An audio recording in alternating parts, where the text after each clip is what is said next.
Ô, Camila, tudo bem? Olá, beleza? E você? Ótimo, até que enfim conseguimos essa live, hein? Imagina. Fico feliz de E estar por aqui. eu que fico feliz de ter pronto, atendido a minha solicitação lá, sempre simpática. Muito obrigado, viu? Legal. Oi, pai. Olha, Meu pai entrou. seu pai? José Nicolau. Ah, que ótimo. Olha, tem muitas perguntas aqui para você, viu? Ah, legal. Que bom, adoro perguntas. Ah, eu também. Agora eu tenho bastante coisa para perguntar. E como é que tá o pequeno Killian? Tudo bem com ele? Kylian tá bem, tá ótimo. Acabou de dormir. Quando tem live, Ah, a missão do dia é encaixar o soninho dele no horário certo da live. Porque senão, nossa, fica impossível de. A gente fica escalando a gente, é uma tortura fazer live com ele acordado. Aí deu certo, ele dormiu agora há pouco. apesar que outro dia eu vi umas lives de vocês e tava quietinho, se comportando, bonitinho. Eu boto um filminho pra ele, ele fica aqui do lado, mas daqui a pouco ele começa. Aí sobe, aí escala, aí vem, aí vai, aí quer comida, aí vai e volta. Não para. Mas faz parte, né? Ele tá com a gente o tempo todo, então tem que lidar com a situação. Tá certo. Que bom. Ô, Camila, é, acho que a gente pode começar bem no começo mesmo.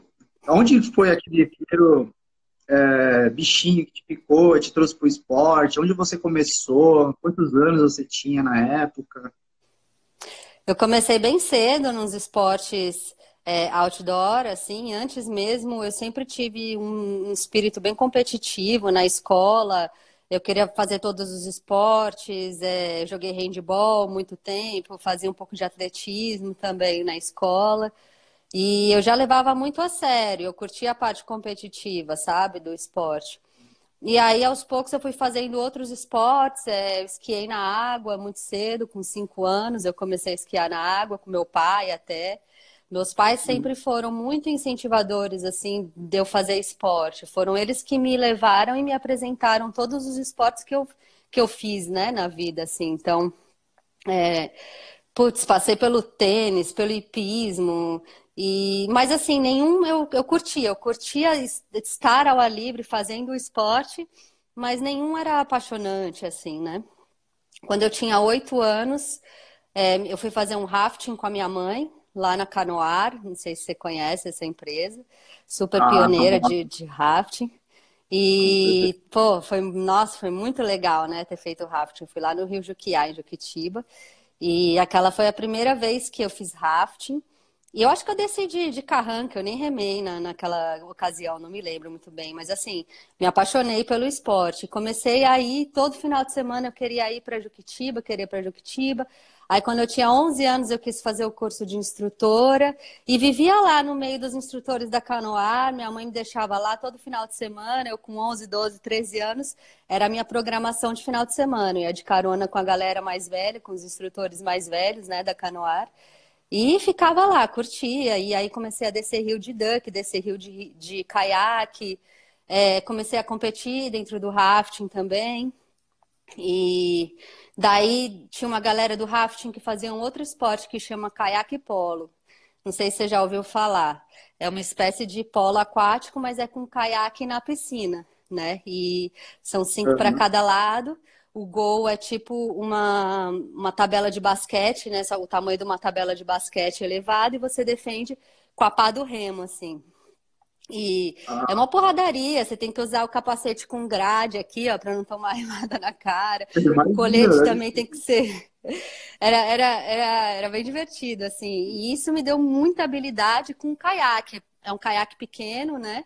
Que você manobra muito. Então, quando você tá com a bola, você pode ser empurrado. Então, eu aprendi a rolar e fazer as manobras rápido, e descer rio e o caiaque polo foram duas coisas assim que elevaram muito a minha técnica num momento muito bom da minha vida, que eu era muito nova ainda, né? Então, porra, ia descer rio era mamão com açúcar, assim, era coisa de criança, sabe? Foi uma habilidade que eu ganhei muito cedo, assim, foi muito bom, assim, para mim. E eu agradeço até hoje, assim, minha mãe por ter me apresentado, né, o rafting. E ela também foi a primeira vez que fez, ela também curtiu e continuou. A gente acabou fazendo bastante amizade com a galera lá da empresa, da Canoar e tal. A gente fez todos os rios do Brasil, eu e minha mãe. Rio que era descida de 3 dias, assim, a gente ia juntas. Acampava na beira do rio, né? A Canoar fazia uns programas de expedição, assim, super massa, assim. Eu ia desde muito pequena. Aí tava lá nas modalidades de canoagem, fui para canoa havaiana, remei com a seleção brasileira de velocidade também.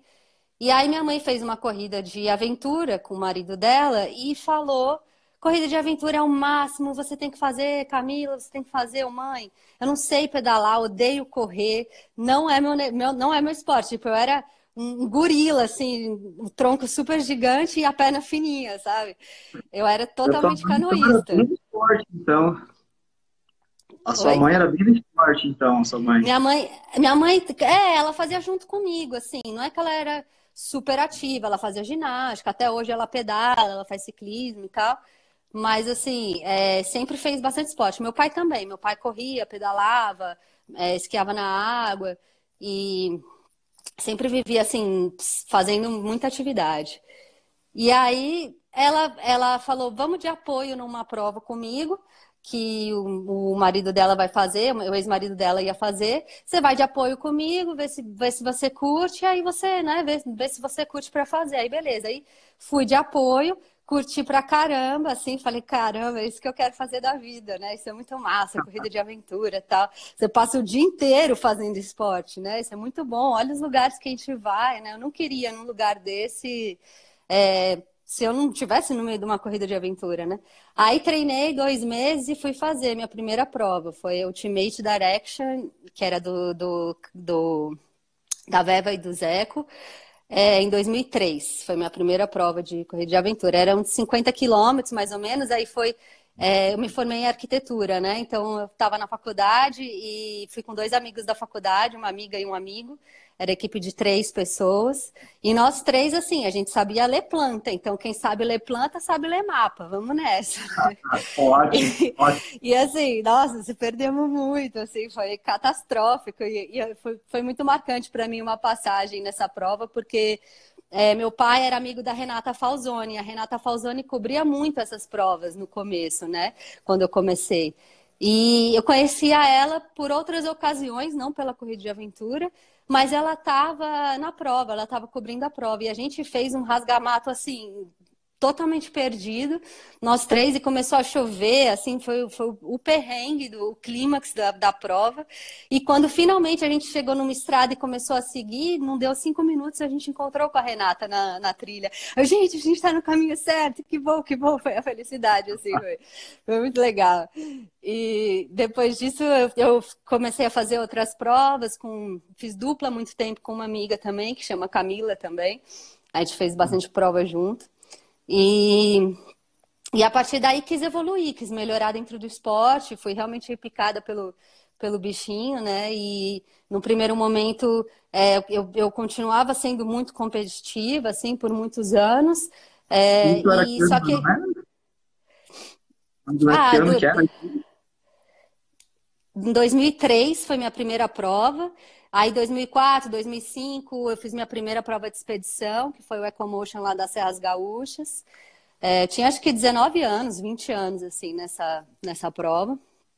E, e depois disso, durante um bom tempo, eu tinha esse foco muito competitivo, né, na corrida de aventura. Só que o esporte, ele ensina muito, né? Então, isso foi uma das maiores lições que eu aprendi ao longo de todos esses anos competindo, que é assim, você aprende tudo novo a cada prova e o tanto de ensinamento que a corrida de aventura te traz, você pode se apropriar disso e transformar a sua vida, né? Ter uma vida muito mais,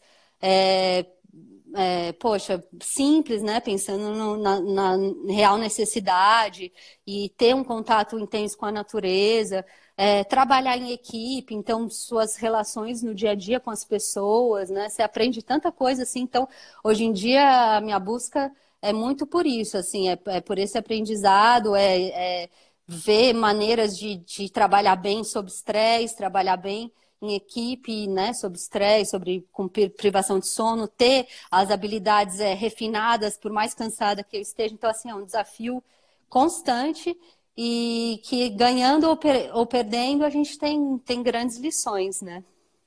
E isso é muito legal da corrida de aventura e é único, eu acho. É, é verdade. A sua maior prova teve 7 horas de duração hoje? Não entendi? A prova que você fez hoje, que teve maior duração, foram de 7 dias, né? Eu acho que foram 7 dias por aí na Costa Rica. Acho que foi a minha maior prova. Foram 800 quilômetros lá. Foi em 2013 essa prova. Foi a final do Circuito Mundial de Corrida de Aventura. E, se não me engano, foram 7, 8 dias. Assim, tem algumas provas que quando você não anota logo depois da prova, você perde muito, né? Porque a privação de sono te faz, nossa, esquecer trechos. É meio estranho isso da corrida de aventura, mas eu acho que foram isso, 800 quilômetros e 7 dias. Ah, entendi, entendi. Caramba. E você falou de provas internacionais, tem. Qual que é a maior dificuldade de você de participar de uma prova internacional? É a logística? Levar os equipamentos, talvez?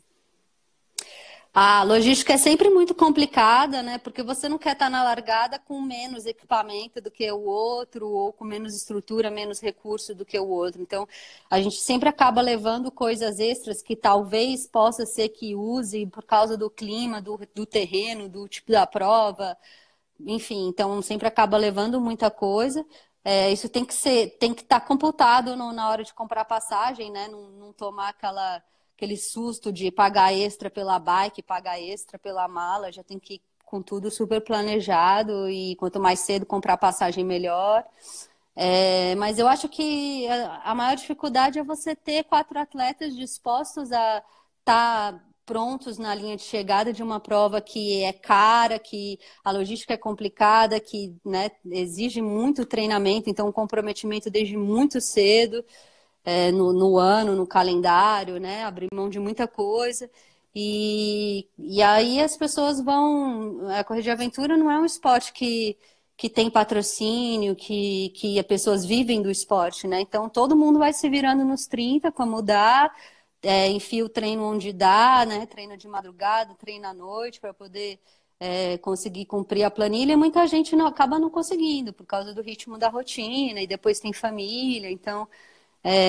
Acho que essa é a maior dificuldade, encontrar 4 pessoas que estejam alinhadas, assim, em todos os aspectos, né, para estar pronto para uma prova. E assim, você ir para uma prova de expedição internacional sem os 4 atletas estarem alinhados e dispostos e na mesma pegada, nem vai, porque é jogar dinheiro fora, né? Em qualquer prova, né? Hoje em dia eu prezo muito isso, assim, a equipe tá totalmente sinérgica, tá unida, ser uma equipe legal, não vou só por ir, sabe? Eu imagino que a sintonia entre todos os componentes tem que estar bem forte, né? Não à vontade e um está conhecendo bem o outro. Deve ser bem complicado você fazer imagino eu, né? Esse tipo de prova dessa sem que todos estejam alinhados, né, com o objetivo, né?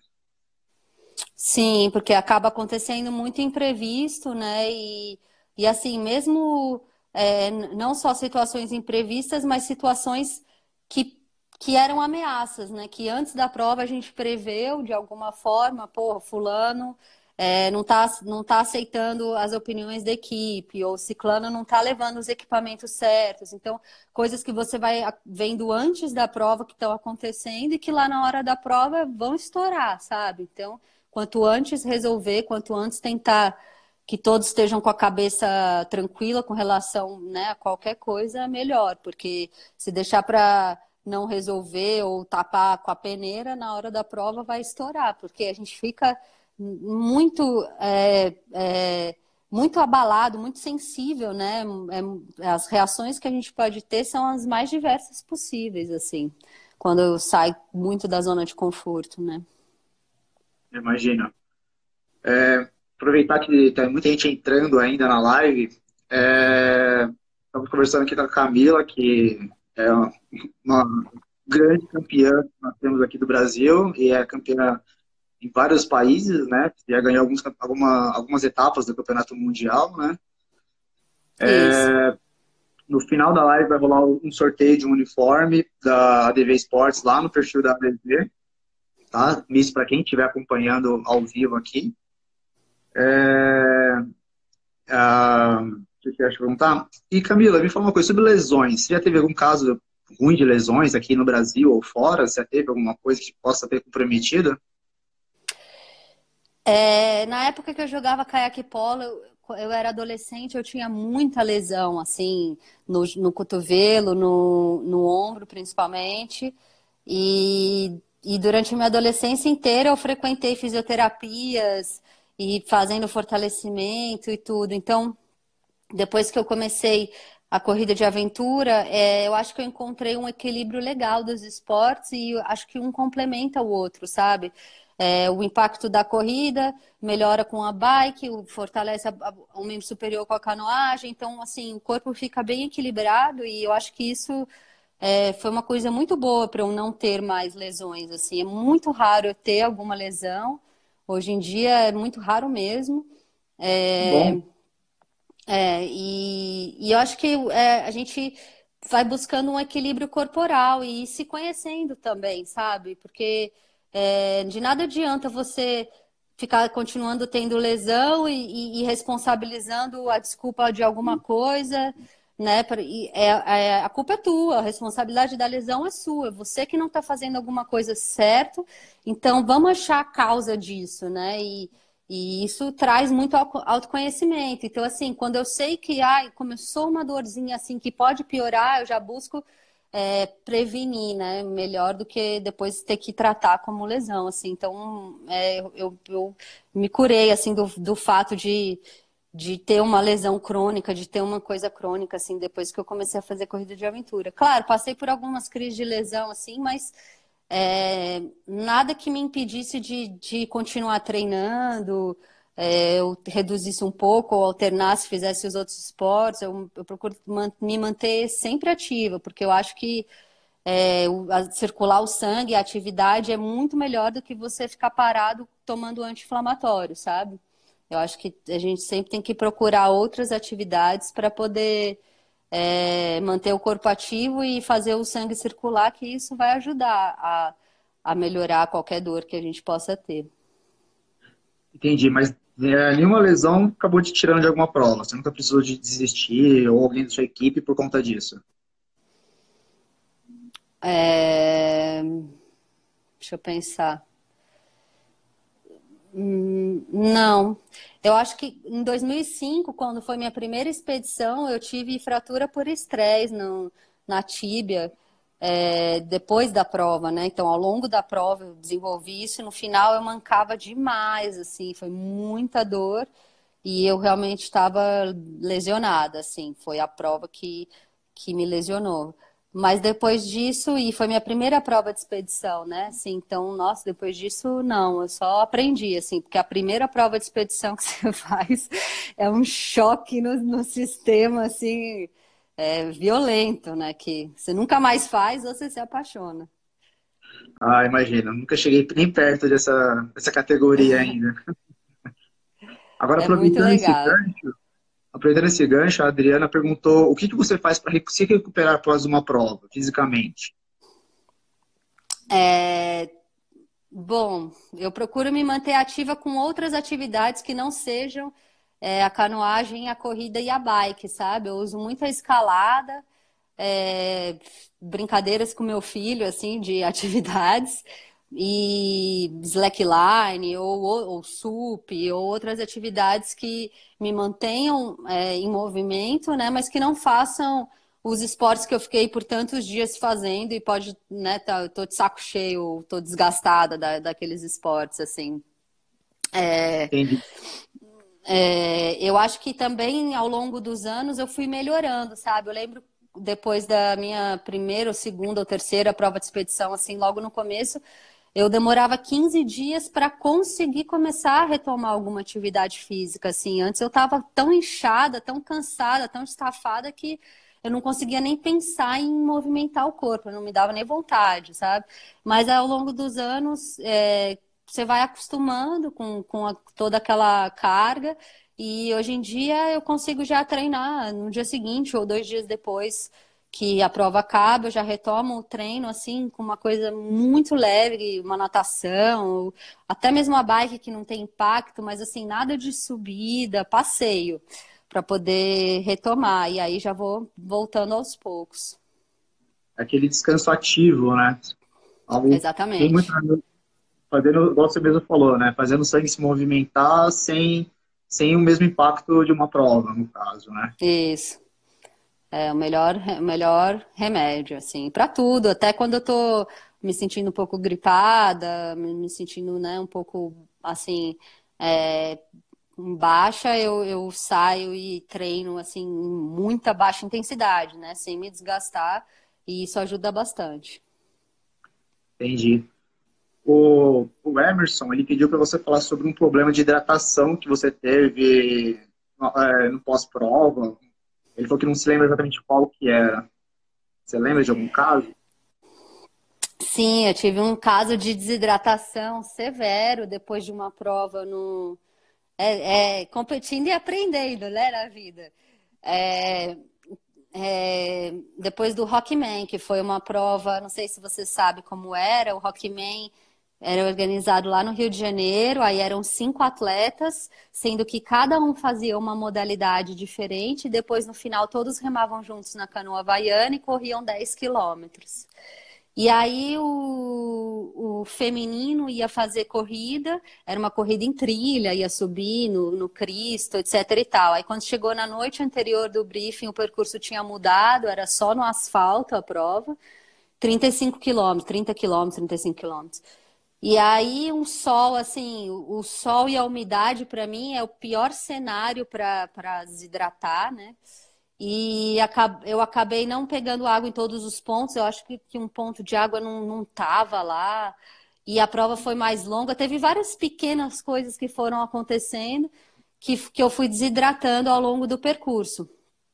E assim, é, com certeza passei o meu limite, né, de velocidade, porque com aquela temperatura, se tivesse amena, eu até conseguiria correr naquele ritmo que eu fiz, que assim, não é nada demais, eu não sou uma super corredora rápida, assim, não é nada demais o meu ritmo de corrida, de provas individuais, ainda mais provas curtas. E como estava muito calor e muito úmido, é, potencializou aquilo, sei lá. Quando acabou a prova, eu vomitei muito e não consegui me hidratar, não consegui comer nada. E depois eu pedi para tomar um soro, a organização falou que não podia, que se eu fosse tomar soro tinha que parar a prova, tal. Ainda tinha a canoa havaiana e os 10 quilômetros de corrida depois.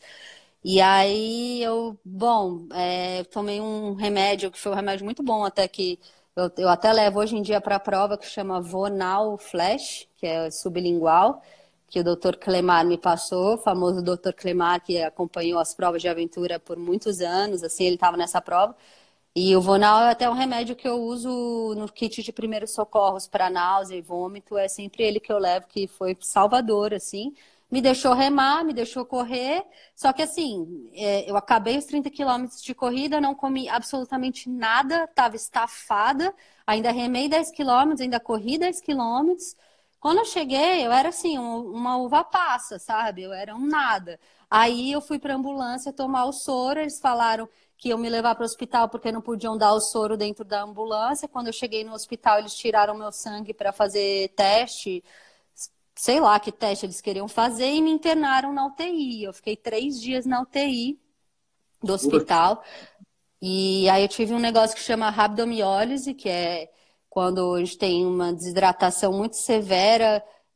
Eu nem sei explicar muito bem, mas assim, a proteína do músculo se desfaz e vai para o rim, e isso pode entupir o rim. Então eu posso ter falência renal. Inclusive, teve um atleta que morreu depois, alguns anos, ou um ano, pouco tempo depois disso, durante uma prova, assim, é morte súbita, é muito perigoso mesmo se o rim entope, né? Então eu podia ter que fazer diálise, enfim. Mas aí eu fiquei lá 3 dias, eu demorei 24 horas para poder urinar. Quando saiu minha primeira urina, estava preta, assim. Fiquei com sonda, banho no leito. Foi assim, a pior experiência que eu posso ter vivido assim no hospital. Na UTI, então tinham pessoas realmente precisando daquele leito e eu estava bem, sabe? Não foi CPK, eu acho que a taxa que estava muito elevada, mas porra, o esforço que eu fiz foi muito elevado, o que eu precisava era de repouso. E ficaram muito assustados com isso, e acho que protocolo do hospital, enfim, eu tomava 6 litros de soro deitada, fiquei 3 dias deitada. Quando eu saí do hospital, eu estava totalmente inchada, assim, eu tinha até água no pulmão, assim, de tanto líquido que eu tomei no hospital. Mas fiquei bem, me recuperei, não precisei nunca de nada, assim, mais grave.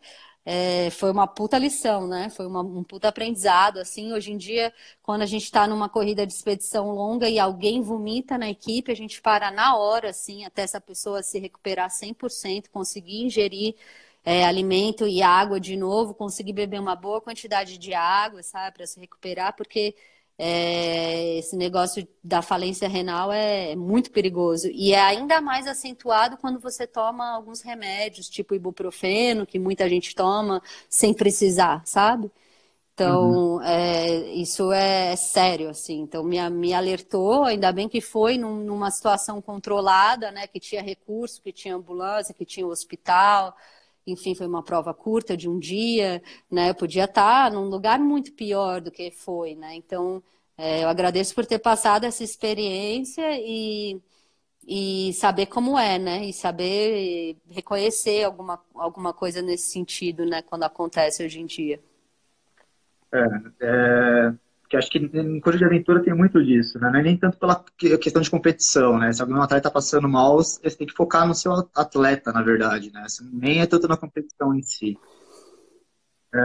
E eu acho que o pessoal do hospital tirou seu sangue para saber por que você foi tão competitiva e não quis abortar a prova depois de estar passando mal. Total, né? Tipo, que ideia, né? Que é o que a equipe faz, né? Tipo, o trabalho em equipe te faz fazer pelos outros, né? Muito louco, assim, isso. A gente até é um pouco vivendo isso agora, né? Com o Covid, assim, tentando trabalhar em equipe no mundo inteiro, né? Pra ver se a gente espanta o vírus, se o vírus diminui, enfim. E Você falar trabalha em, pelo outro. e falar em equipe, no caso, vocês estão em quarto lugar do Campeonato Mundial?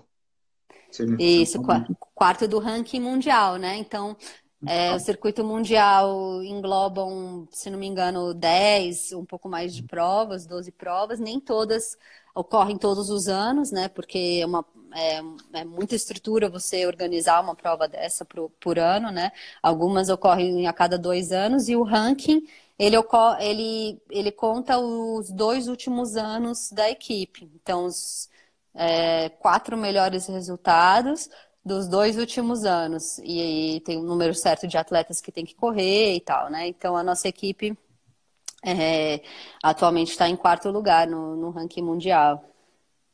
Isso é a equipe, mas é um quarteto ou é um É um quarteto, são 7 atletas que contam, né, pro ranking mundial. Então, dentre 4 provas, as 4 melhores provas, os 4 melhores resultados com os 7 atletas, né? Se correram 8 atletas, por exemplo, 2 equipes completamente diferentes, daí não conta.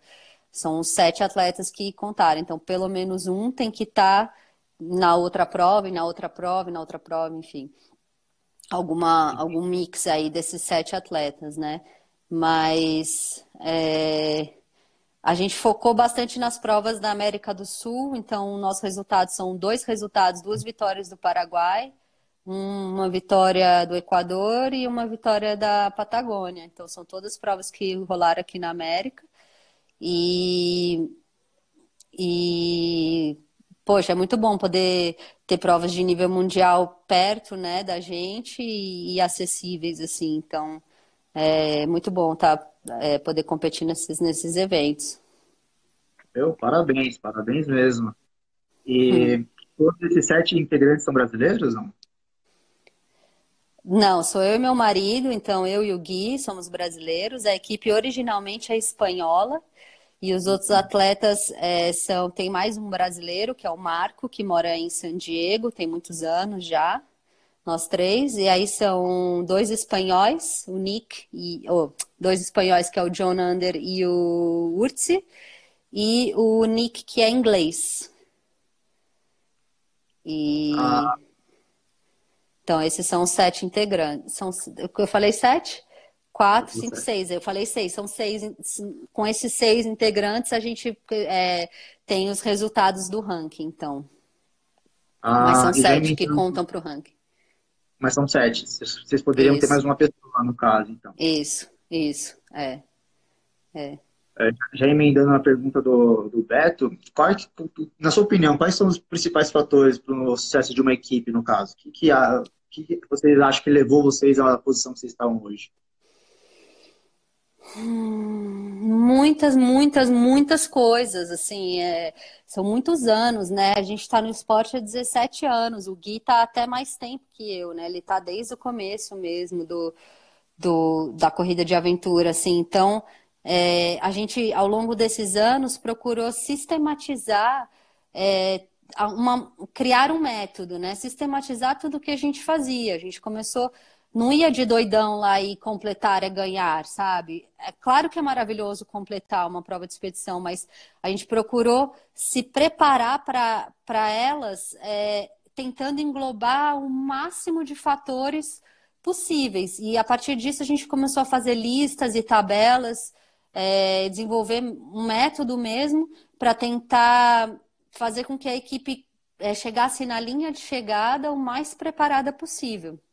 Então, além do treinamento físico, né? Porque eu falo que o treinamento físico ele é 50% do caminho para você ser um corredor de aventura de sucesso, né? Os outros 50% envolvem fazer uma estratégia bem feita antes de uma prova, ter uma equipe coesa, habilidades técnicas, né? Que são milhares que a gente tem que ter numa corrida de aventura.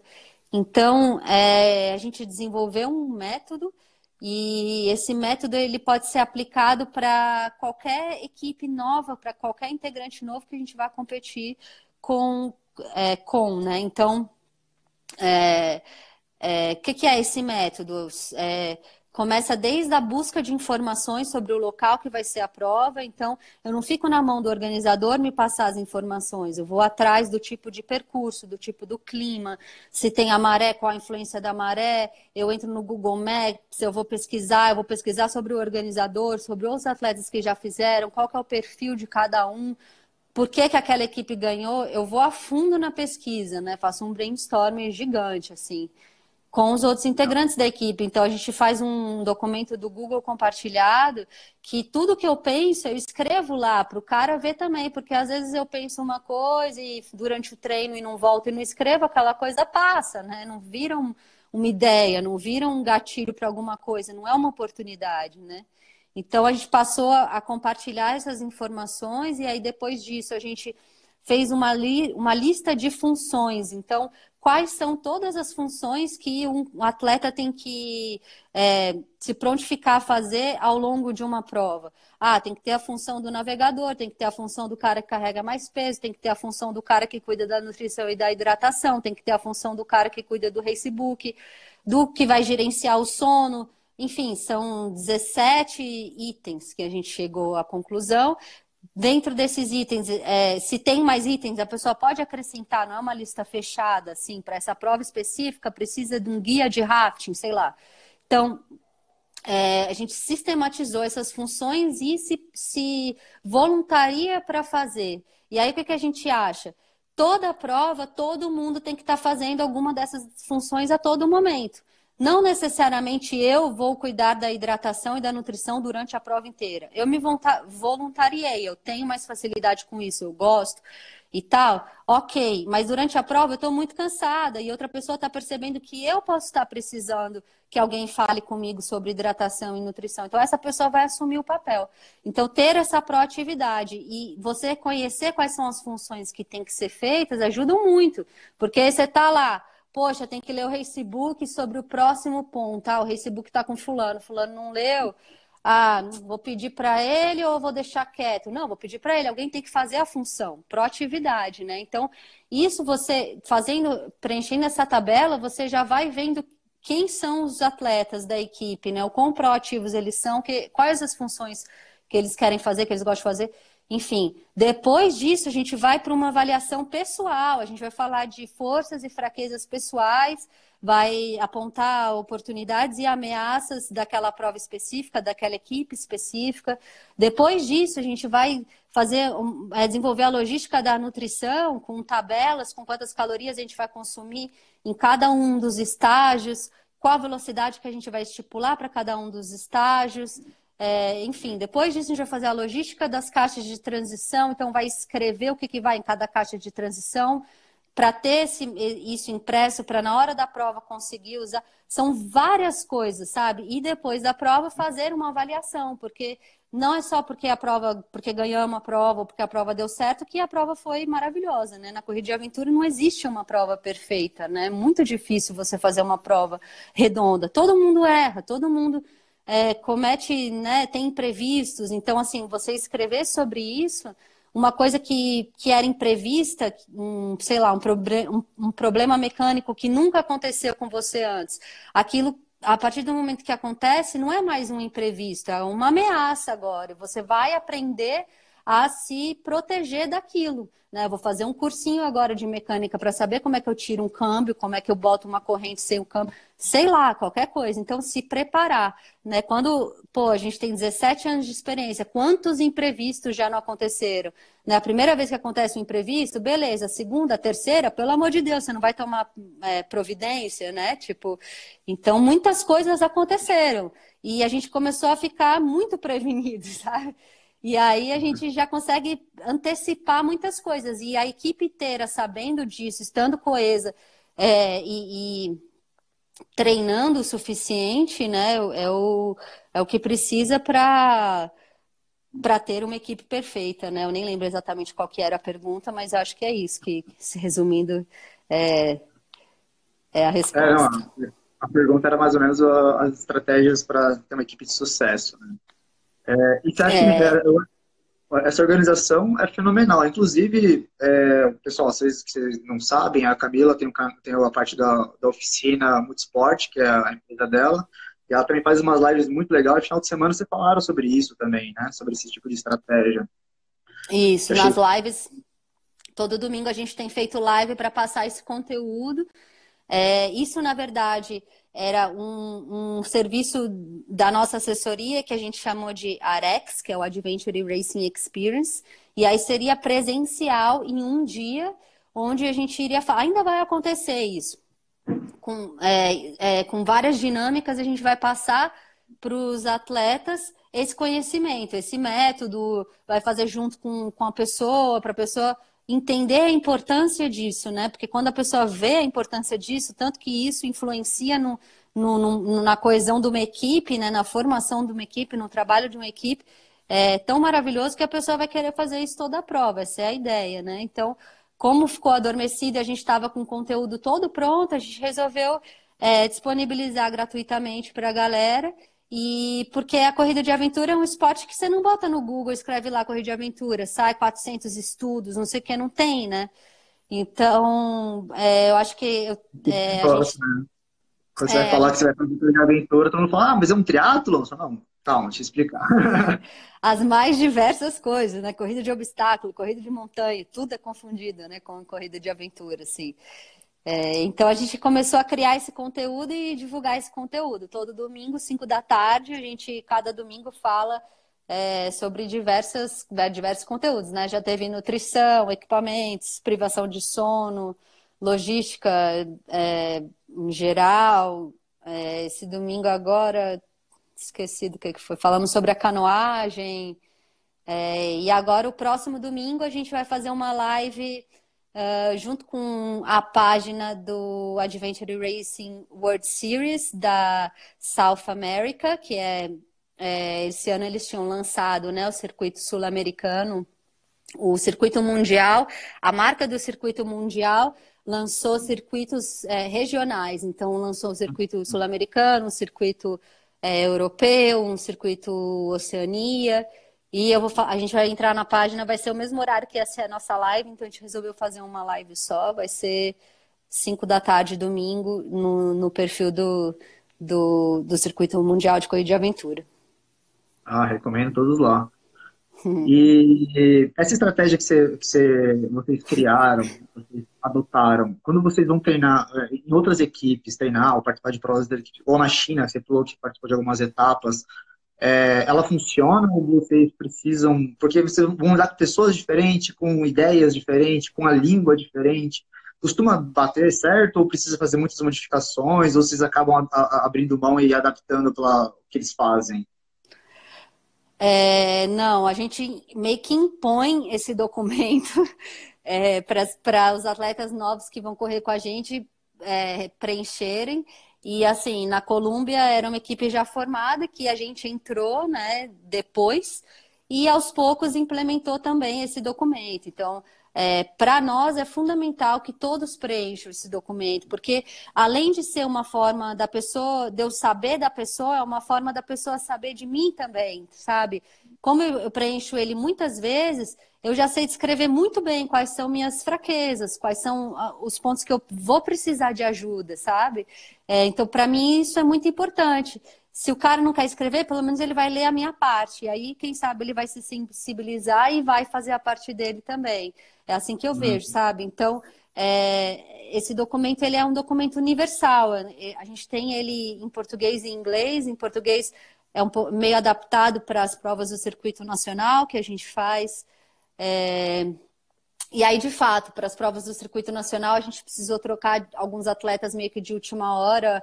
O ano passado, a gente acabou ganhando o circuito nacional, mas se usasse esse documento com todos os atletas que passaram, a gente poderia até ter um resultado melhor internamente, né, com a equipe. Assim, não foi o que aconteceu. A gente teve que pegar os atletas meio de última hora e não preencheu o documento com todos os atletas. Mas quando é uma prova de expedição, que é aquilo lá que eu falei, que, porra, é uma logística bem mais violenta, é muito mais gasto, muitas vezes eu estou tirando do meu bolso para estar nas provas também, né? Então, eu estou investindo muito dinheiro ali, eu não quero que o cara chegue e vá parar a prova, tem essa ameaça, sabe? Então, eu quero conhecer o cara a fundo, assim, eu acho bem importante preencher o documento.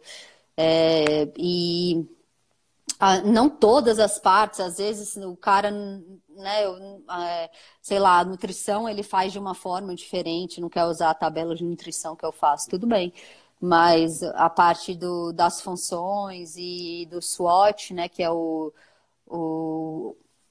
fortalezas, fraquezas, oportunidades e ameaças, a gente gosta de passar com todo mundo e assim, treinando, eu penso muito sobre aquele próximo objetivo, sobre aquela equipe, eu tenho muito insight e eu gosto de voltar e escrever tudo para a equipe, sabe? Porque quanto mais eu me abrir, mais eles vão se abrir também e mais a equipe vai poder trabalhar em conjunto, sabe? Então, eu acho bem importante estar alinhado com esse documento antes da prova.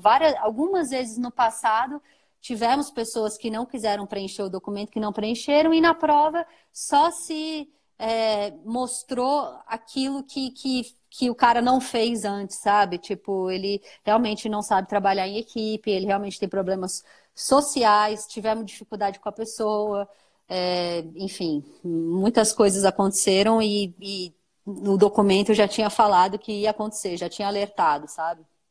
Uhum. Acaba sendo um aprendizado, né? Você vai conhecendo as pessoas e saber, e é mais um perrengue na prova, né? Lidar com pessoas, né? Que é algo que não é bom ele fazer isso em cima da hora, né? Sim, nossa, é o mais difícil, né? O mais difícil é o trabalho em equipe, eu acho, porque senão, sei lá, existem 1000 triatlons com distâncias XYZ aí que você pode se desafiar sozinho, ficar sem dormir, ir no endurance no extremo e tal, mas na hora que junta 4, né, para fazer a mesma coisa, nossa, tudo muda, porque trabalhar sob estresse é muito difícil. E depois você traz isso para o dia a dia e você consegue perceber na atitude das pessoas, sabe? Pô, aquela pessoa falou assim, não quis fazer isso, não quis fazer aquilo.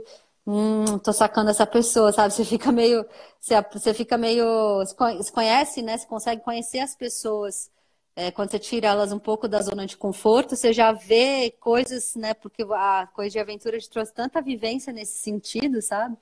Não que minha convivência com as pessoas seja maravilhosa, não que eu seja uma super companheira de equipe, longe disso, assim, mas assim, isso me ajuda a competir mais profissionalmente com uma equipe, sabe? Entendi. Agora que a gente estava falando sobre corridas em outros países, né? O Herbert fez uma pergunta muito interessante, que ele perguntou qual que é o cenário de incentivo ao esporte nos outros países. É muito diferente no Brasil? Você acha que no Brasil poderia mudar alguma coisa? A gente poderia adaptar alguma coisa que veio lá de fora? Que já fazem lá fora? Não, eu acho que a corrida de aventura ela é um esporte meio para doido mesmo. Não tem muita gente que faz em nenhum país, sabe? Eu acho até que o Brasil ele é muito bem estruturado. Hoje em dia, ter um campeonato brasileiro que englobam provas de vários estados é um puta treino legal. As equipes são muito competitivas, sabe? Eu acho que isso reviveu bastante o esporte aqui, trouxe esse mix de estados para competir juntos, assim, que foi sensacional. E muitos países não têm isso, muitos países não têm um circuito nacional, só tem provas internacionais, ou só tem uma prova ou outra jogada por ali, sabe? Eu acho que o Brasil ele é bem organizado nesse sentido. O problema é que não tem incentivo, né? Não tem incentivo, não tem patrocínio, não tem.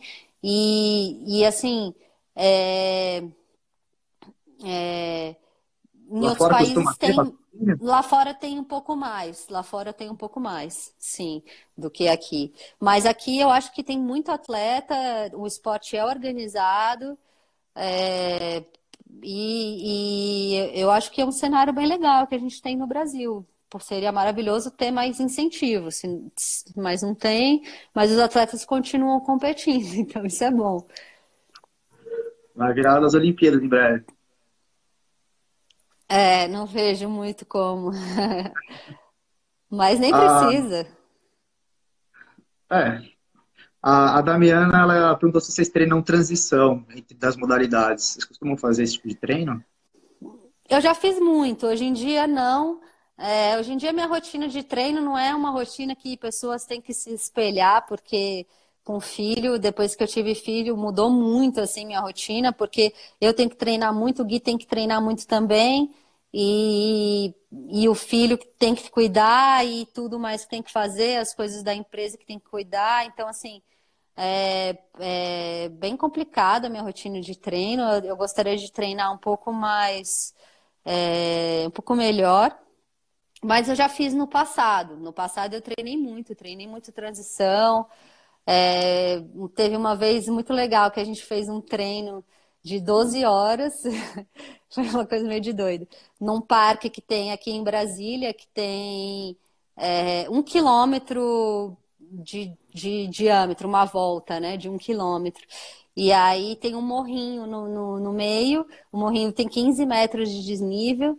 Então foi eu, o meu marido, o Gui, e um amigo da Nova Zelândia que estava aqui com a gente, que estava competindo com a gente esse ano, ele veio treinar aqui com a gente.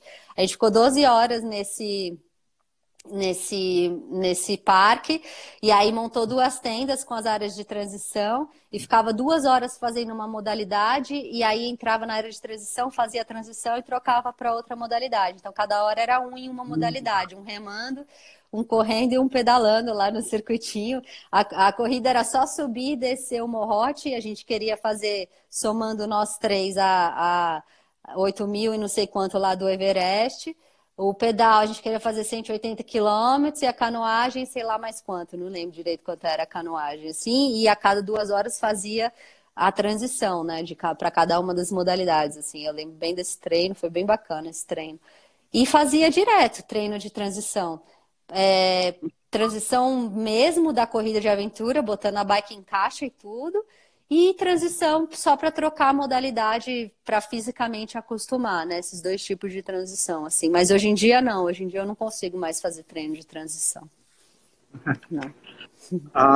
Você falou de família, eu até que uma curiosidade minha, na verdade, foi da onde até quando a gente começou a conversar, eu te falei dessa história, que quando eu te conheci, fiquei sabendo sobre da sua existência, que foi de uma prova que você fez que você ainda estava amamentando o Kylian ainda, né? Aí no meio da fase de transição, você parava para amamentar o Kylian e continuava no meio da corrida, né? Quando eu fiquei sabendo daquilo, eu não estava na prova, mas achei fantástico, foi onde eu tomei conhecimento da sua equipe e tudo mais, né?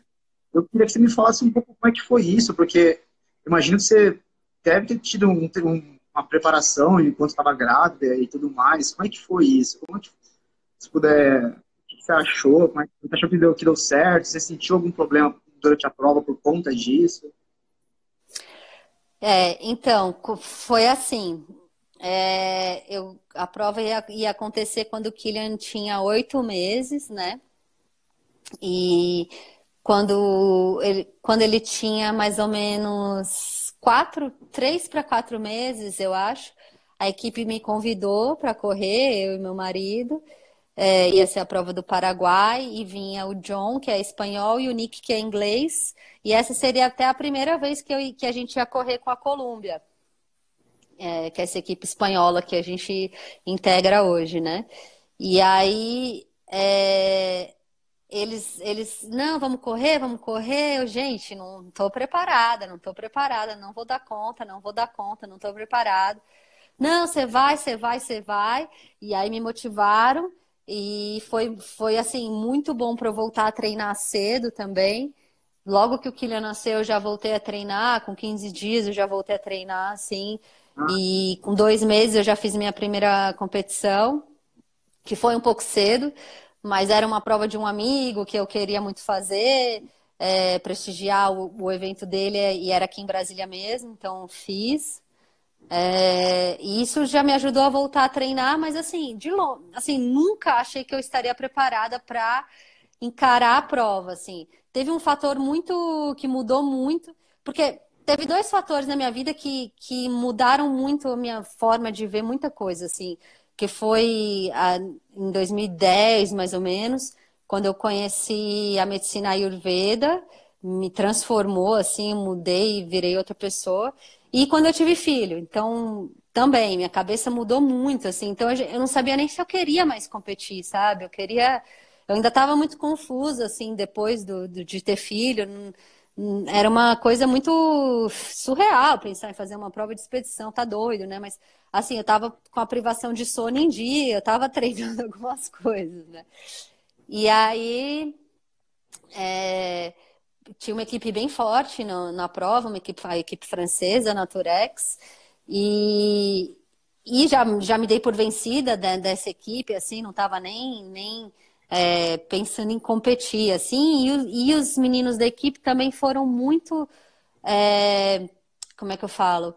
Me apoiaram muito em todo momento, sabe? Eu falava, gente, ó, eu vou precisar de 15 minutos em cada transição só para amamentar, porque isso e aquilo outro. Eles, não, tranquilo, Camila. E foi realmente tranquilo, assim, em momento algum eles me pressionaram, sabe? Foi muito legal, assim, me ajudaram pra caramba na área de transição, resolviam minhas coisas que eu tinha que resolver. E daí a gente foi. Eu levei um amigo que na época era um dos nossos treinadores na oficina. A gente antes tinha treinos presenciais semanalmente nos parques aqui de Brasília, nas trilhas e tal. E era o Arnaldo, esse nosso professor que comandava esses treinos. E ele era bem próximo do Kylian. A gente, né, era bem próximo por conta de trabalhar junto e ter reunião sempre e tal. E eu falei, você topa cuidar dele, né? Enquanto a gente estiver na prova, você vai ter que ir em todas as transições, né? Joguei a batata quente na mão dele. E ele é novinho, tadinho. Ele, sei lá, tinha 25 anos, 24 anos, sei lá. E Nossa. ele foi. E foi mega ponta firme. E toda a transição ele estava lá, me ajudando, mega paciente. E a gente deu um pulo do gato nos primeiros trechos da prova, assim, fizemos uma navegação sensacional que botou a gente na frente da prova. E foi lindo, assim, tudo fluiu maravilhosamente bem, não me senti pressionada em nenhum momento, sabe? Parecia que, cara, eu tava em volta de uma bolha, assim, flutuando durante a prova. Foi muito doido, assim, foi surreal de pensar que eu consegui fazer, né? Foi muito legal, assim. E aí deu certo e a gente ganhou a prova, foi demais. E aí depois, no ano seguinte eu fiz a mesma coisa, o ano passado, né, também. Mas aí o Kylian já tinha. Quantos anos ele já tinha? Um ano e meio. E aí eu falei, Arnaldo, você vai só nas transições que não foram muito perrengue para você e tal, né? Então ele foi acho que em uma ou duas só durante a prova, eu não vi ele toda a prova. Mas assim, cara, tirei 15 dias de leite, congelando leite, tirando constante para ele ter durante o tempo que eu não tava, assim, mega perrengue, assim. E ainda lembrei de um perrengue master que teve antes da largada da Expedição Guarani, quando eu fiz, quando o Kylian tinha 8 meses. Eu tirei todo o leite, eu levei meu leite para o Paraguai, não sei quantas bolsinhas de não sei quantas doses, não sei o que, acabou a luz do hotel, descongelou tudo, assim. Perdi todo o leite que eu tinha tirado, todo o meu trabalho. Aí, puta, dá fórmula, né, dane-se, dá fórmula para criança, não vai morrer por isso, tá? Vou estar lá nas transições amamentando e tudo. Aí eu levei a bomba elétrica, eu tirava de um peito e ele mamava o outro. Eu Aí deu que, certo, assim. Foi muito quando doido. eu fiquei sabendo, eu não sabia que era você, mas eu virei seu fã ali. Eu falei, não é possível, que coisa, que coisa. É, foi bem intenso, assim, foi uma experiência bem diferente, assim, foi bem legal. E A depois, Adriana perguntou diga, como é que foi a sua alimentação nesse período. no período de amamentação, no período da prova, Adriano, porque assim, nada mudou, né? Eu sou vegetariana, eu tenho uma alimentação bem natural, assim, né? Mesmo durante a prova, eu procuro comer o máximo natural possível, assim. É, não, nada mudou. Agora, depois que eu parei de amamentar, que foi o ano passado, quando o Kylian fez 2 anos e um mês, eu fui para o Eco Challenge nas Ilhas Fiji, e aí foi uma viagem de 25 dias. E ele já estava com mais de 2 anos, né? Que é o recomendado de se parar de amamentar. Eu já estava bem cansada também. E fiquei 25 dias separada dele. Ele ficou com a minha mãe em São Paulo. E eu fui lá para as Ilhas Fiji para a prova. E aí acabou meu leite nessa viagem. E aí depois disso, eu fiquei bem debilitada, hormonalmente, nutricionalmente, com anemia, porque foram 2 anos fazendo todas essas provas e amamentando, sabe? Então foi bem pesado para mim, assim. O ano passado foi bem difícil com imunidade, eu fiquei muito doente. Mas graças a Deus agora zerou, passou tudo, assim. Mas foi nesse sentido, assim, não sei como foi minha alimentação, mas não deve ter sido muito boa, porque Tinha algumas perguntas que eu tinha guardado meio que na manga aqui. A Adriana mesmo, ela estava querendo saber se tem alguma prova de aventura que você recomenda para iniciante, né? Nosso grupo tem muito atleta iniciante. E a Adriana está louca Aham. para começar esporte e ela queria saber se você recomenda alguma modalidade, algum esporte, uma coisa de aventura, talvez. Eu acho que qualquer corrida curta é legal para começar, né? As de até 50 quilômetros. A pessoa fala 50 quilômetros, mas na verdade não é muito, porque como trocam as modalidades, fica bem dinâmico, né? Agora, altamente recomendado treinar um pouco de orientação, porque entrar numa prova de aventura sem saber orientação vai passar perrengue, né? Vai ser chato, não vai curtir muito o esporte. Então, desenvolver um pouquinho as habilidades técnicas aí da orientação, do mountain bike, andar em trilha, e remar, né? O treino de canoagem ele é muito específico também, você tem que aprender a técnica, né? Mais do que tudo. Então, ganhar um pouquinho de experiência e habilidade, e aí já se atirar na primeira, achando que é muito mesmo, porque sempre vai parecer muito, mas é tão dinâmico, você se entretém tanto que, né, o tempo passa, você nem percebe, assim, e para curtir mesmo. Não, é engraçado você falar que você recomendar as provas de 50 quilômetros, né? Porque até hoje o máximo que eu fiz foi 35. Eu fiz uma de 50 que não deu muito certo no final das contas, mas foi ótimo para conhecer o meu psicológico, principalmente. E, na verdade, foram duas 50. Mas o 35, que a própria Damiana recomendou, que tem umas mini agora de 15 quilômetros. Agora não, né? Já faz um tempo de 15 quilômetros, que é bom muito para conhecer bem essa troca de modalidades, as transições, o que é. Sem dúvida, quanto menor, mais, né, mais porta de entrada é. Mas assim, o lance da de 50 quilômetros é você começar a experienciar o perrengue mesmo, né? Assim, não sei se na de 15 dá tempo. Essa de 50 você já tem um gostinho do que é a aventura mesmo, né? Já vai passar um perrengue, já vai ficar um pouco perdido, né? Enfim, vão ser várias horas de prova. Ah, sim, com certeza. Ah, tinha uma pergunta aqui, cadê?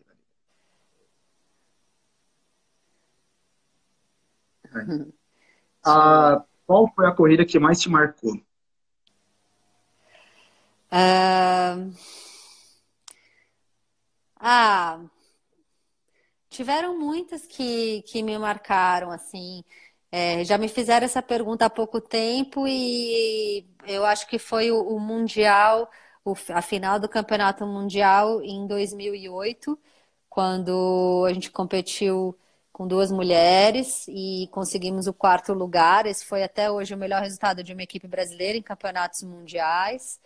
E ter competido com duas mulheres é, foi muito mágico, assim, foi muito legal, porque é a maior prova de que é um esporte de resistência e que as mulheres se igualam aos homens, sabe? Depois de 2, 3, 4 dias de prova, assim. Então, sentir isso na pele, assim, é muito, muito bom. E, coincidentemente, essa prova foi em 2008. Em 2015, eu ganhei minha primeira prova de expedição, que foi a Expedição Guarani, lá no Paraguai.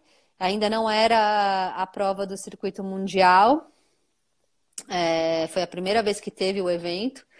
E também fui com duas mulheres. Foi eu, o meu marido, o Gui, o Nick, e a Yari, que é uma americana que navega pra caramba, assim, na época foi maravilhoso correr com ela, ela navega pra caramba, assim, foi uma puta experiência, porque pra mim até então eu não sou super navegadora, assim, nem de longe, mas para mim era assim, navegar eu já sou equipamento obrigatório, sabe? Já sou mulher obrigatória, vocês que naveguem. E não assumia para mim essa responsabilidade e vê-la em ação assim, sabe? Foi muito inspirador assim, foi muito legal. Então essa prova também me marcou muito assim, e foram os dois melhores resultados da minha vida com duas mulheres na equipe, assim. Então isso foi muito legal. E depois a minha primeira prova que eu contei aqui antes, depois de ter filho, né? Minha primeira prova depois de ter filho. Então acho que essas três foram as mais marcantes assim da minha vida. Imagina, imagina. A superação que você teve de pós o filho deve ter sido demais. É, A Tati é. perguntou nessas provas, né? O que é mais importante, psicológico ou físico, na sua opinião? Os dois, né? Eu acho que é 50%, 50%, porque é, é, você precisa estar muito bem preparado e essa preparação, antigamente, era muito difícil de se preparar para uma corrida dessa, porque as pessoas nunca tinham feito, né? Então era tudo muito novo. Qual o melhor treinamento e tal? Mas hoje em dia a gente já tem conhecimento sobre isso. Então, se preparar é igual se preparar para fazer um Ironman ou alguma prova de endurance gigante, sabe? Já existe um método, já existe um formato, já existem as planilhas disponíveis, você tem que seguir. Então, você tá com o físico preparado é o básico, é o mínimo, né? Se você quer largar numa prova dessa, porque o fator psicológico vai entrar com tudo quando a prova tiver começado, né? Claro que antes também tem, né, mil organizações, trabalho em equipe, tudo, mas assim, lá na hora, sob estresse, é que realmente a gente põe à prova o mental, né? Que é a corrida de aventura. Então, é um pouquinho de cada coisa, assim. E não pode, o que não pode é subestimar, né? Você ser o super fortão, o cara que fez 50 Ironmans em 50 dias e achar que vai tirar de letra. E não vai, porque, né, existem mil outros fatores que influenciam, principalmente o terreno, né, o ambiente, as condições que a gente se põe, os lugares que a gente passa. Isso está constantemente desafiando o nosso mental, né? Ah, eu imagino. Você mencionou até essas provas com mulheres e tudo mais. Você acha que tem muito preconceito na corrida de aventura com mulheres? Não, eu acho que a corrida de aventura é onde o homem aprende a respeitar a mulher, porque vê ali que a mulher é igual ao homem, sabe? É, eu acho que é justamente o contrário. Eu acho que é onde os homens respeitam mais as mulheres, assim, porque Muito a legal. mulher não é submissa, sabe? A mulher não é, a mulher tá lá. Até eu me sentia equipamento obrigatório, vocês têm que me engolir, sabe? Mas não, a gente está lá como uma força extra também. A gente tem um papel muito importante. E, é, e fisicamente, igual eu falei, é 50%. Então, tem uma mulher muito bem preparada lá, e tem um homem muito bem preparado, o homem pode quebrar mentalmente, e a mulher não, porque a gente sabe que a mulher é muito mais resistente mentalmente, né? Tem uma resiliência muito mais poderosa, assim. A gente tem características de resistência do endurance, a própria gravidez, o próprio parto, a dor do parto, enfim. Tudo isso, porra, né, se exacerba, assim, na corrida de aventura. E eu acho que os caras veem, não é possível, né? Tipo, e outra, a gente fala muito na corrida de aventura que você tem que aceitar, pedir e oferecer ajuda. Então, a mulher passa a fazer parte desse ciclo, aceita, pede e oferece ajuda, entendeu? E, porra, o homem aceita, porque tá na equipe. Então, isso faz quebrar barreiras de um jeito que o homem passa a ver a mulher diferente, de igual para igual nesse quesito, sabe? É, eu acho que é o contrário. E assim, se porventura alguém fala alguma coisa de que dá a entender o preconceito, não sei o quê, eu levo na brincadeira, porque não é possível que ainda hoje em dia alguém pense isso, sabe? Eu acho que é coisa do Que ótimo. passado. Fico muito feliz em ouvir isso aí. Muito feliz. Inclusive, o Roberto falou que a ganhadora do sorteio foi uma mulher, inclusive. Legal. Ah, Ótimo. o Diocir, puxa, não sei ler esse nome aqui não. Ele perguntou se você acha que numa equipe com dois homens e duas mulheres teria um equilíbrio melhor ou diferente. Acho que não é dependente do sexo, né? E sim do trabalho em equipe.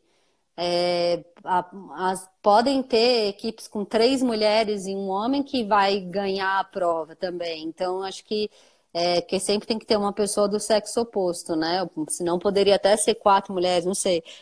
Não é melhor ou pior, acho que não tem isso. Acho que a gente se põe como seres iguais e que vão se entrosar mais ou menos, dependendo da personalidade de cada um, da prova, do clima, do terreno, da habilidade de cada um, sabe? Acho que não tem tanto a ver com o gênero, né, da pessoa. Mas, assim, eu dei muita sorte das duas vezes que eu corri com duas mulheres na equipe ter sido maravilhoso, ter sido experiências super memoráveis, assim, que eu curti pra caramba. E já vi outras equipes com mulheres indo muito bem em provas também. Então, é, eu acho que mulher não tem mimimi, sabe? Ela tá lá, ela sabe do que se trata. A gente vai se preparar muito mais do que um homem. De repente, o homem tá lá no embalo, tá lá porque o amigo não sei o quê, né? A mulher não. A mulher que vai para uma prova dessa, ela sabe onde ela tá pisando, sabe? Ela vai se preparar. É muito diferente porque a gente, né,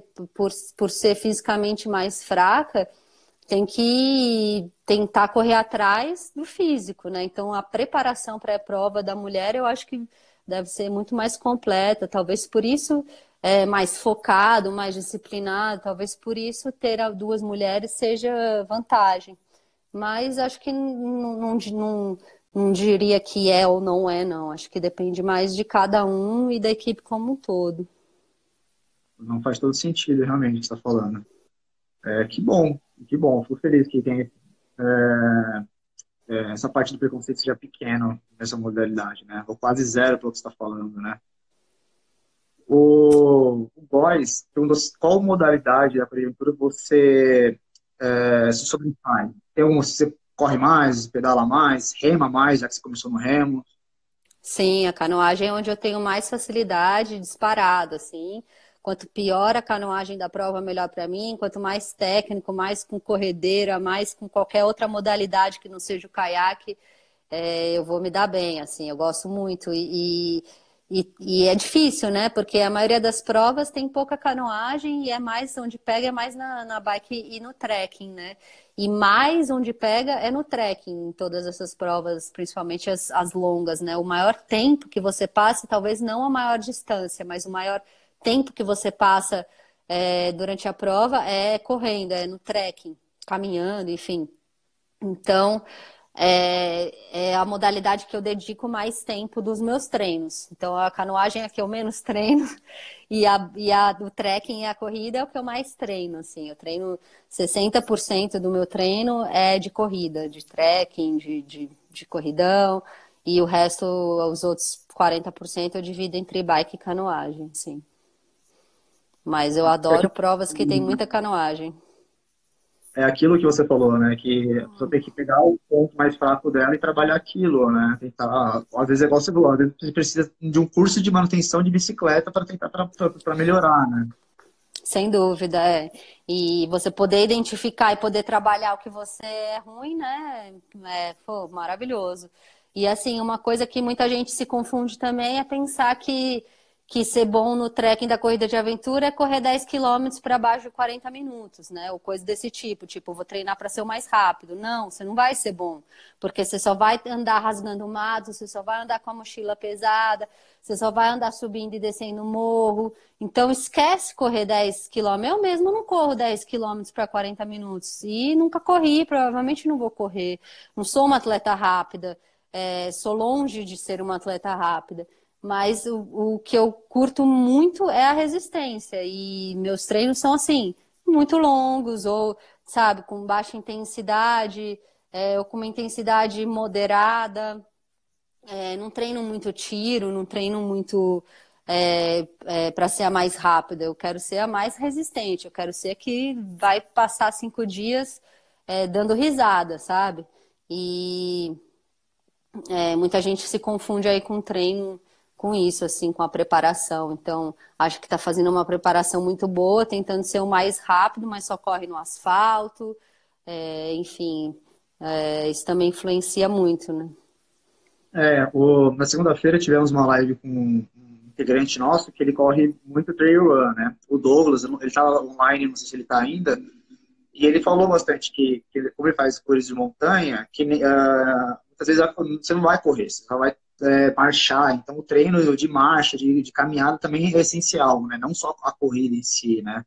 Que é justamente o que você Com está falando. certeza. E sobre a resistência em si, né? Você tem a resistência. Não adianta você acelerar e quebrar ali logo depois, né? Sim. Mas todo... E, e muito homem faz isso, né? Quebra, porque larga muito forte, porque né, tá mais forte, tá mais rápido, né? Mas falta resistência, assim, de depois, né? De continuar se locomovendo com sofrimento, né? Com peso mental também. Uhum.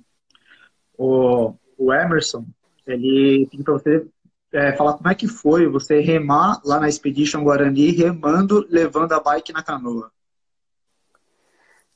Nossa, deu maior pena das bikes, né? Porque amarrar elas na canoa, tirar a roda, bota em pilha, bike, assim. Mas foi de boa, a remada foi tranquila, assim. Não me lembro muito, Emer. Foi na Expedição Guarani de 2015 que teve que carregar a bike dentro da canoa. Eu achei legal pra caramba, assim, eu fiquei com pena da minha bike porque deu uma detonada, mas, porra, eu tenho assim, eu acho o máximo quando a expedição ela é autossuficiente, sabe? Aí você chega na canoa, você tá de bike, enfia a bike na canoa e vai, né? Então, tipo, o pack rafting, que é aquele duck, aquele barquinho inflável, super leve, pesa 4 quilos. Você faz um trekking para uma montanha, não sei da onde, chega lá, infla teu barquinho e desce o rio, sabe? Eu acho fantástico, assim, da corrida de aventura, essa autonomia que dá, assim, então... parece que assim, eu tenho vontade de largar para uma prova de 4, 5 dias, levando tudo, levando o meu barco, minha bike, e aí horas eu vou estar remando com a bike dentro, horas eu vou estar pedalando, carregando o bote nas costas, sabe? Então eu curto essa parte da aventura o mais autossuficiente possível, assim. Então eu curti, né, naquela ocasião remar com a bike dentro da canoa. Mas por esse aspecto da aventura, da expedição, da autossuficiência. Mas a bike mesmo acho que deu uma detonada, não foi muito Você legal, lembra não. quanto E tempo eu foi remando, levando isso? não entendi? Você lembra quanto tempo foi remando e levando as bicicletas? Eu acho que foram vários trechos, né? Foi alguns trechos da prova, uns 2 ou 3 que tinha que enfiar a bike dentro e remar. Eram bons trechos de canoagem, 40, 50 quilômetros remando com a bike dentro. Mas a canoa era meio grande, assim, até cabia, não ficava desconfortável para remar. Ah, então, Não era, ele, não era ele tão ruim. perguntou se participou, né, de 300 quilômetros e não lembra de ter carregado a bicicleta. Mas Aí, foi legal. a, a Mari pediu para você falar a experiência de 20 horas remando. Ela falou que adora essa sua história. A gente, Horas. eu acho que foi na prova do ano passado, da Expedição Guarani, no Paraguai também. A gente estava liderando a prova com uma certa folga, assim, e parou na última transição antes dessa canoagem. Era uma canoagem de 100 quilômetros, a última perna da prova, uma canoagem de 100 quilômetros. Eu estava achando lindo, né? Porque eu ia sentar a bunda no caiaque agora e ia remar, coisa que eu mais quero fazer, descer rio, maravilha. Mas, assim, é assustador pensar em 100 quilômetros remando. E aí a gente parou numa vendinha, a moça fez um hambúrguer lá pra gente e seguimos pra canoagem.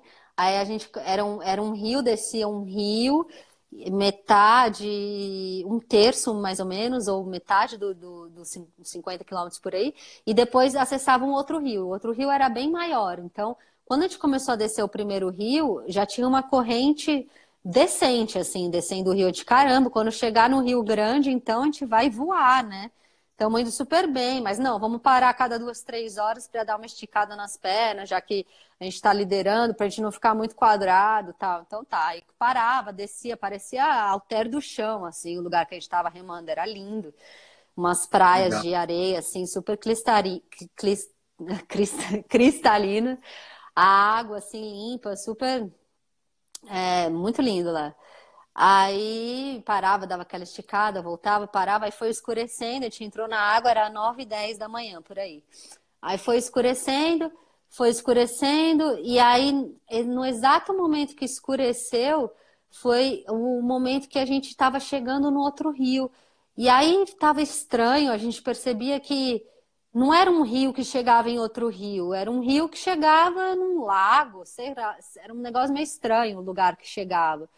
E começou a chover muito, mas muito, muito. Não dava para enxergar mais nada na frente da gente. E aí a prova inteira choveu muito. E esse rio, que era para ser um rio maior, estava completamente alagado. Então não tinha mais rio, era um, sei lá, um lago aberto. E era tão aberto que a gente não conseguiu achar a linha principal e não conseguiu achar a corrente do rio. E aí ficou durante a noite inteira rodando, indo para cima e para baixo da corrente, porque o vento que batia era contra a corrente estava em algum lugar que a gente não conseguia achar e ficava tentando ir para um lugar e para o outro lugar e batendo cabeça e aquela chuva e a gente na última perna. E aí, pelo tempo que a gente ia planejado, olhando o primeiro trecho que a gente tinha indo super rápido, a gente devia estar muito perto já da chegada. E aí falava, não, vamos continuar porque está muito perto, não, vamos continuar porque está muito perto. Aí começou a ficar desesperador, porque a gente não chegava em nenhum lugar, todas as luzes que a gente via era uma luz isolada, meio que de pescador, assim, não levava em lugar nenhum, não passava por nenhuma cidade. O mapa começou a não bater absolutamente nada. O Gui, que Nossa. era nosso navegador, ficou totalmente lelé, assim, não conseguia mais navegar, ele acabou dormindo no barco, porque a gente precisava de alguém com o mínimo do mental controlado, né? E a gente não estava mais conseguindo navegar. Aí a gente deixou ele dormindo um pouco, aí a gente parou para pedir informação para um pescador. Aí o pescador, tal cidade, não, tá muito longe, vocês seguem para lá. E aí seguia para lá e para lá, de repente acabava a corrente do rio e a gente entrava num braço errado, a direção batia, mas de repente acabava, era um braço alagado assim que a gente tinha que entrar. Enfim, ixi, mó perrengue. Aí de Campeões a gente já estava achando que ia ter que parar a prova, né? Porque estava totalmente perdido no meio da noite. E aí finalmente amanheceu e a gente começou a remar 9, 10 da manhã do dia anterior. Amanheceu, a gente finalmente se encontrou, se achou no mapa onde a gente estava e ainda faltavam 10 quilômetros para terminar. Putz. Ainda demorou mais 2, 3 horas de remada, porque estava maior vento, assim, estava frio. Depois, no final, fez frio pra caramba. E aí, finalmente, a gente conseguiu chegar e completar essa aventura. Mas foi assim, caramba, a gente vai ter que parar a prova na última perna, liderando com folga. O que está acontecendo? A prova é contra a gente mesmo, sabe? Não é prova contra outras equipes, assim, é sobrevivência. A gente tem que vencer isso aqui. E aí o que aconteceu foi que como o rio a gente estava fazendo mais de 10 quilômetros por hora no primeiro rio. E aí quando passou para o segundo rio, que a gente achou que ia andar pelo menos 10 quilômetros por hora, a gente começou a andar 3 por hora, porque estava completamente alagado e a gente não achou a linha, né? E aí diminuiu muito a velocidade. Então, com 1 hora, a gente achou que tinha andado 10 quilômetros e tinha andado 3. Então, ainda Pô, faltava 50, entendeu? A gente ficou totalmente perdido. Nossa, foi um estresse, assim, um grande aprendizado para a vida. Tipo, só acaba quando termina mesmo, né? caramba. Tudo pode acontecer entre, né, você e a linha de chegada, assim. E isso é muito legal da corrida de aventura também, né? Esse negócio de só acaba quando termina, porque, nossa, assim, acreditar até o final é uma coisa impressionante o poder disso, assim, que tudo pode acontecer. A equipe que está na frente o cara pode morrer, o cara pode morrer assim quebrar, né? Não morrer literalmente, claro, mas quebrar, pode ter um pneu furado, pode. Então, cara, não desiste, foca até o final, vamos até o final. Que, né, a chance de você ainda passar mais uma equipe é grande, assim. Então, isso é muito legal da corrida de aventura, assim. Ah, a Adri fez uma pergunta-chave. Como é E que que vocês faziam? colocação? Não, um pouco antes teve uma pergunta, como é que vocês faziam a necessidade nessas 20 horas remando aí? E depois o Beto perguntou qual que Ah, colocação vocês ficaram, se você se lembra. xixi faz no barco mesmo, sentado, né? Porque tem os furinhos do caiaque, aí você faz ali mesmo e depois tudo fica com cheiro de xixi.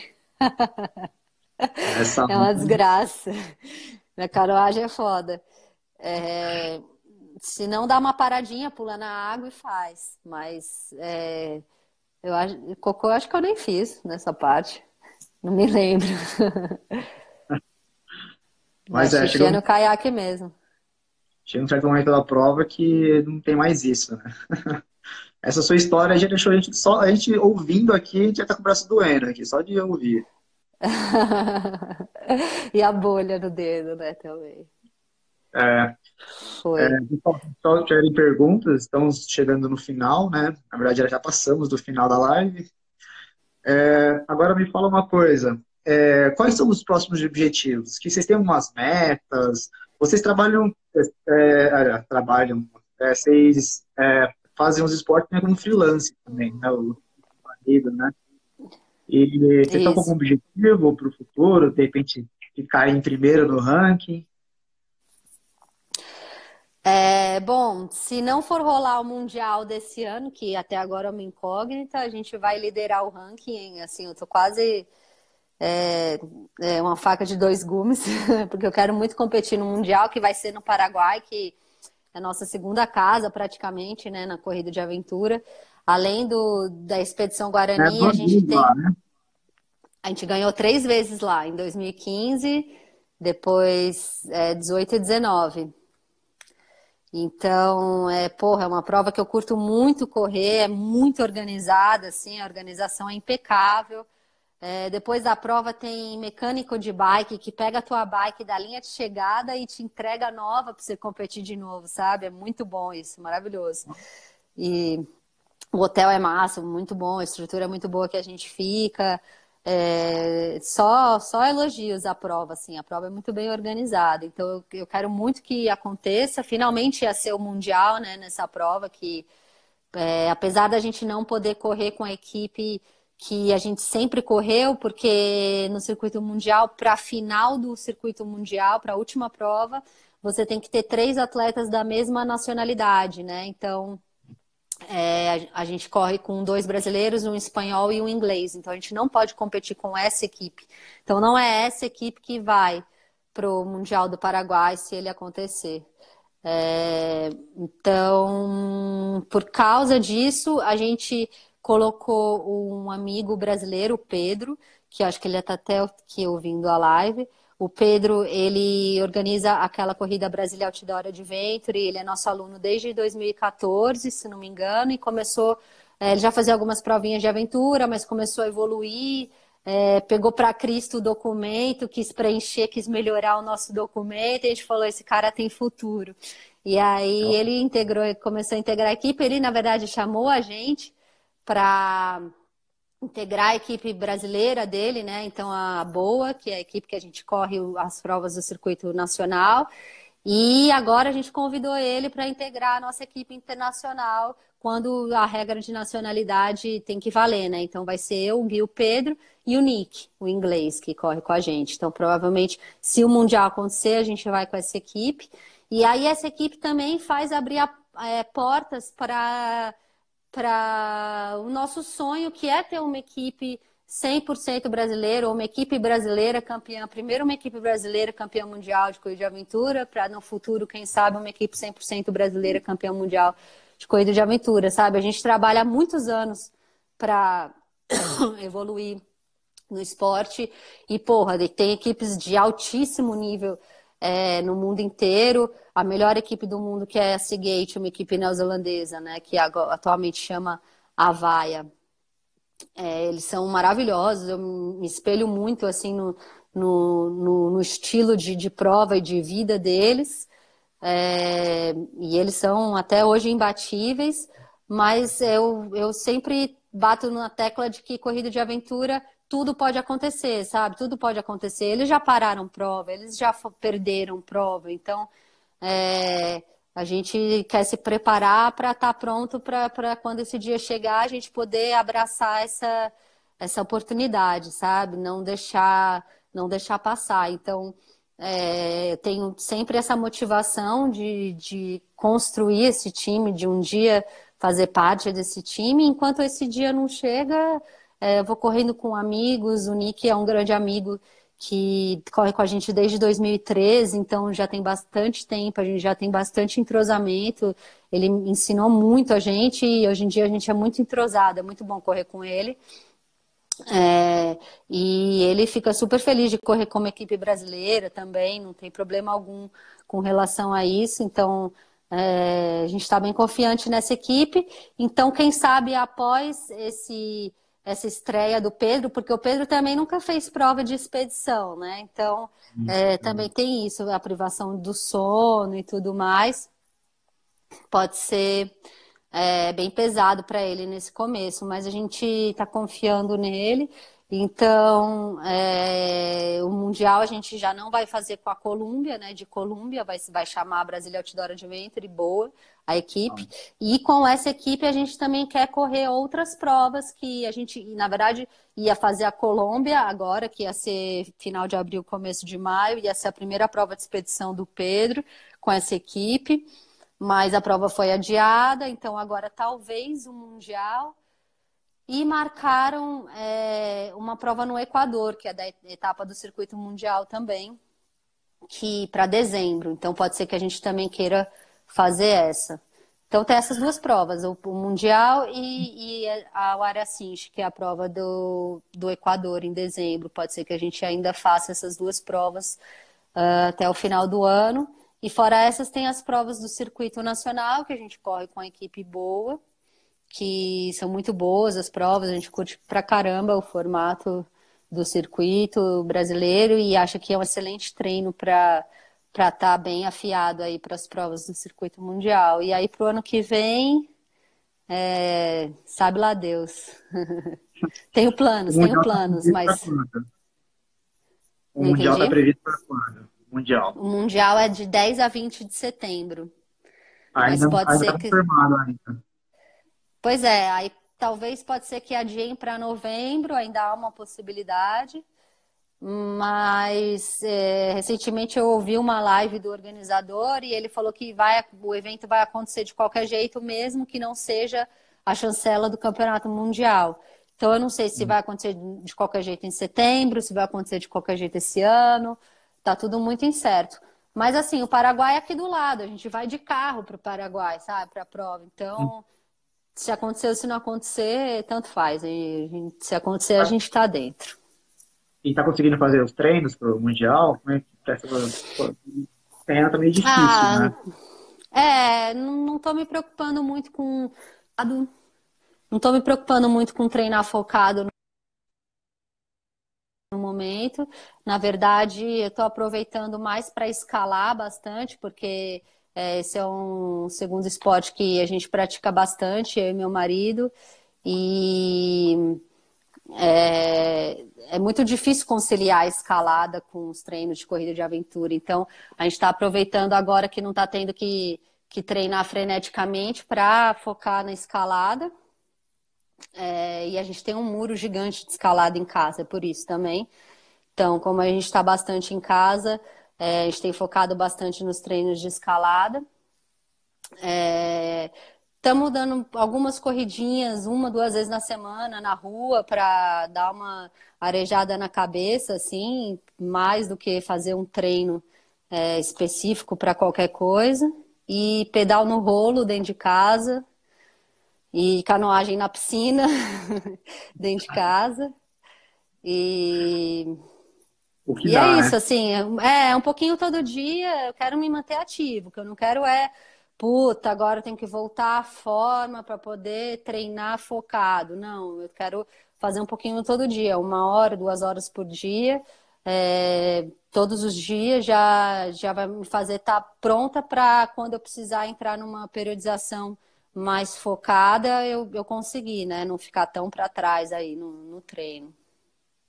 O Albert perguntou quando é que você vai lançar o seu livro, ou, ou do casal, e a Adriana já falou sobre metodologia. Adriana, o quê? Ah, Falou verdade, tem que que escrever o livro. Pois cara, assim, o material tem escrito, né? A gente tem 100 páginas de material de corrida de aventura, assim. É bem legal. Mas vamos ver se a gente organiza um livro.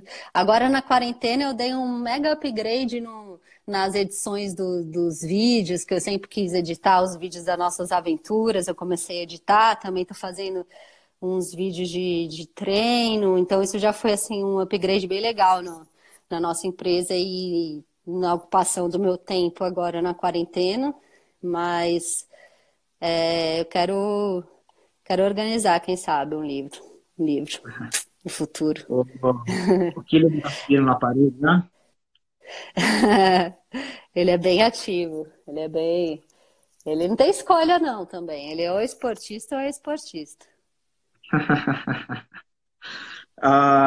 E vocês não são patrocinados, né? Mas hoje você tem a oficina Multisport, né? Que é uma consultoria para corredores de aventura, não é isso? Fala um pouquinho sobre a oficina. Isso. Bom, a gente durante muitos anos buscou patrocínios e conseguiu até viver com algum dinheiro de patrocínio por algum tempo, mas é insustentável, sabe? Se sempre no final do ano você, putz, o final ano que vem não sei se vai renovar, não sei se vai renovar, e aí você fica naquela ansiedade e busca outras marcas. É muito difícil. Então, faz uns 5 anos, mais ou menos, a gente resolveu montar a oficina, que veio para compartilhar as nossas experiências como atleta para mais pessoas, né? Então, a gente tem vários serviços, dentre eles as planilhas online. Semanalmente a gente prescreve para todos os nossos alunos, muitos alunos de corrida de aventura, também de corrida de montanha, de só bike, de só escalada também.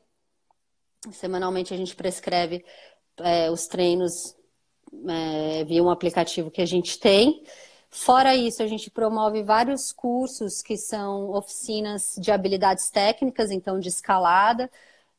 O Gui, ele tem a maior certificação nacional de guia de escalada, então ele pode dar qualquer curso, ele tem muito conhecimento, assim, é muito legal. A gente dá os cursos de escalada em rocha para quem quer começar, escalada esportiva, escalada tradicional para quem quer escalar com as peças imóvel. A gente também dá oficina de técnicas de verticais de corrida de aventura. E as oficinas de escalada, também as oficinas de trail running e de corrida de aventura. A corrida de aventura eu falei um pouquinho, né, que é o AREX, Adventure Racing Experience, que a gente reúne toda essa informação, todo esse planejamento estratégico pré-prova e fala num dia com atividades diversas. E a oficina de trail running é um treinão onde a gente sai junto com a galera e ao longo do percurso faz paradas para falar dos temas de trail running, como subir melhor, como descer melhor, como usar o bastão, enfim, técnicas, né? E fora isso, a gente ainda tem a mentoria online, que é um encontro online onde a gente vai ajudar a pessoa, o nosso atleta, a desenvolver um planejamento para uma prova específica, seja uma ultramaratona, seja uma corrida de aventura curta, média, longa, e ainda uma expedição. Então, se o cara vai fazer um trekking, se o cara vai fazer uma expedição de escalada, um big walk, vai dormir em porta-LED na parede, enfim, tudo isso a gente ajuda. Isso é a oficina Multisport. Que legal, bem completo, então. Que legal. Bem completo num nicho muito específico, né? Que poucas pessoas fazem ou poucas pessoas oferecem, são especialistas, né, nisso. Acho que pouca gente se especializou em corrida de aventura no Brasil, assim. Agora está cada vez mais, mas muita gente é mais no treinamento, né? Então a gente viu que faltava muito essa parte técnica e estratégica, né? Que é o que a gente tem tentado divulgar aí. Ah, legal. Bom, acho que falamos bastante por hoje. Daqui a pouco a gente vai ter que fazer uma nova transição, se precisássemos. Camila, muito obrigado. Você foi fenomenal. Você sempre estava disposta a conversar comigo. Gostaria de agradecer muito. Pessoal, entre no perfil da Camila, do Gui, no perfil da oficina Multishow, tem o Multisports, tem muita informação legal lá. Eles estão fazendo várias lives todo domingo às 5 da tarde. 5 da tarde. Perfeito. Show. A ganhadora, obrigado a DV por participar, por fazer o sorteio. Parabéns à ganhadora. No perfil da ADV vai ter a premiada lá. E sensacional, Camila. Muito obrigado mesmo. Você foi demais, viu? Show. Obrigadão. Obrigada pela oportunidade de estar falando um pouquinho mais da corrida de aventura, que é um esporte único, assim, é um esporte muito complexo e que, pô, fico muito feliz de ter canais de poder divulgar, né, mais e mais essa loucura que a gente gosta de fazer. Obrigada a Eu que você. agradeço pela disponibilidade. Eu agradeço mesmo. O pessoal tá todo mundo te mandando os parabéns, porque realmente você foi demais. Muito Ah, obrigado. valeu, bom demais. Obrigadão, obrigadão mesmo. Tchau, tchau. Obrigado, gente. Falou, tchau.